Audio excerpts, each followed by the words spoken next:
mempelai berdua mumpung ditenggani kalih Pak Ismani kuwatir nganti sindene do lunga. Ayo, lho dicegati ning kono. Mergo biasa sing pinggir dhewe gampang mak colut ngono. Ayo. Nguyuh. Bergeser matur apa karo Pak Ismani karo Bu Wiwi. Nggih, yen kula badhe mewakili kanca-kanca kru Madangkara, makili ibu-ibu Waranggana lan ugi bojo kula Mas Cahya Kuntadi, Pak. Ngaturaken panuwun ingkang tanpa upami, berterima kasih kepada panjenengan karena malam ini Bapak sudah mempercaya kami untuk menghibur keluarga besar Bapak Ismani dan Bu Wiwi, ngawontenaken tasyakuran inggih menika ngunduh temanten. Mugi-mugi sak rampungipun pahargyan dalu niki keluarga Pak Ismani tansah pinaringan katentreman lahir batin. Murah rezekinipun, lancar anggenipun nyambut damel. Binjang tahun ngajeng menawi Pak Ismani sampun tambah rezekinipun sampun kesupen nanggap yang malih nggih, Pak. Gurmeng same semelo Pak Ismani. Gemes aku. Lah sapa Bu Kesi ngoten niku nggih. Matur nuwun sanget nggih Pak Is. Jenengan pun sewu TNI kok kiyaine alus kados mekaten to, Pak. Biasane kan upacara ngoten. Ngoten niku. Lah lek nyiapke tenggen korame niku mesti. Perhatian. Siap. Brak. Ngoten niku. Lek kula nyiapne sinden mboten ngoten, Pak. Perhatian. Cikar. Brak. Ngoten niku. Matur nuwun juga ngoten. Ya terima Bu Kesi. Kaya apa? Ayo nggih. Dan bulanipun.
Sampun kepareng pinarak malih. Ya mergo ya sing kepareng rawuh pirang-pirang. Kira-kira balik rene nek ora ya maaf. Lah ngopo? Sapa ngerti mau munggah bupete keri. Tak kepruk lho, mesti diparingi semono akeh ya bukan sing ora-ora. Monggo Bu.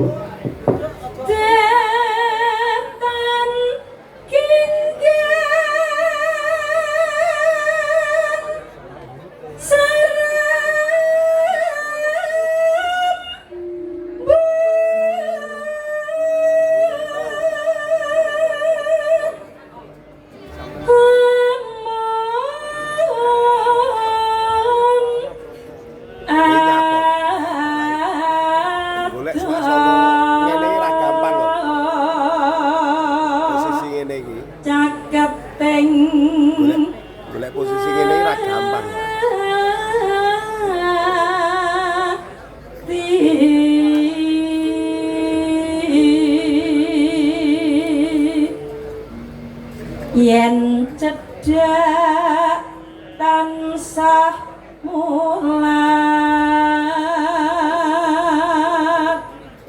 sida asih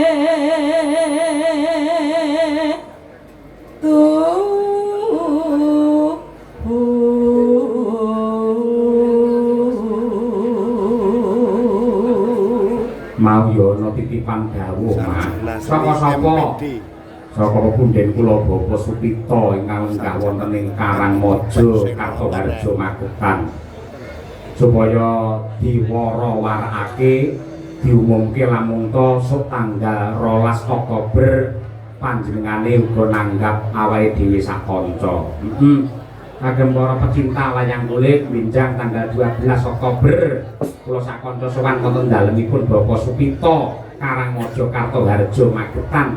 Ya, elok yen ora marem saiki iso nusul tanggal 17 nang endi? Nang Ngawi. Ya, adoh menduk. Piyai Lek Trisno iki ora nyalang adoh lho. Buktine mau sore iki ibu-ibu iki ing Rejamulya kene akeh banget sing kepareng tresnani karo awake dhewe.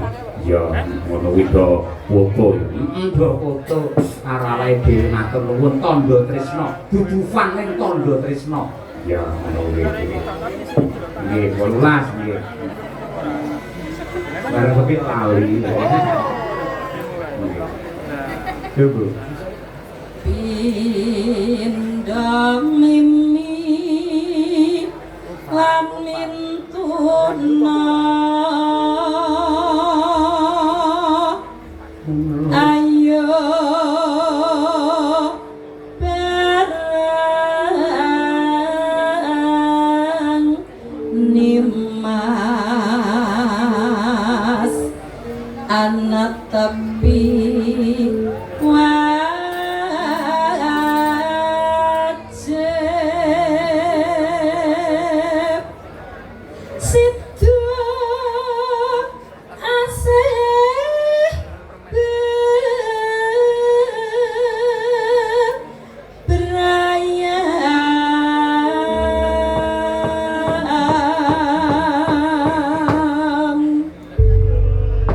Monggo dipun aturaken saklangganipun setya tuhu Bu Kesi. Monggo.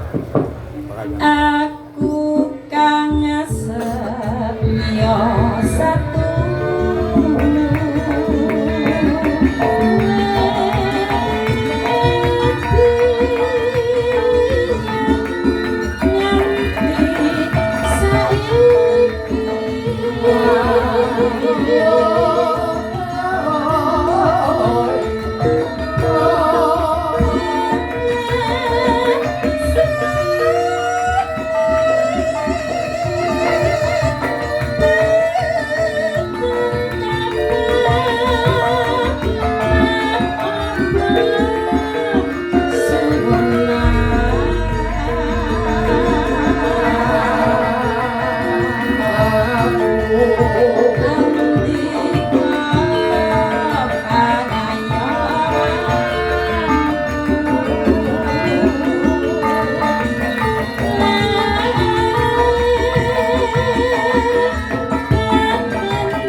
Akhir kita, akhir makna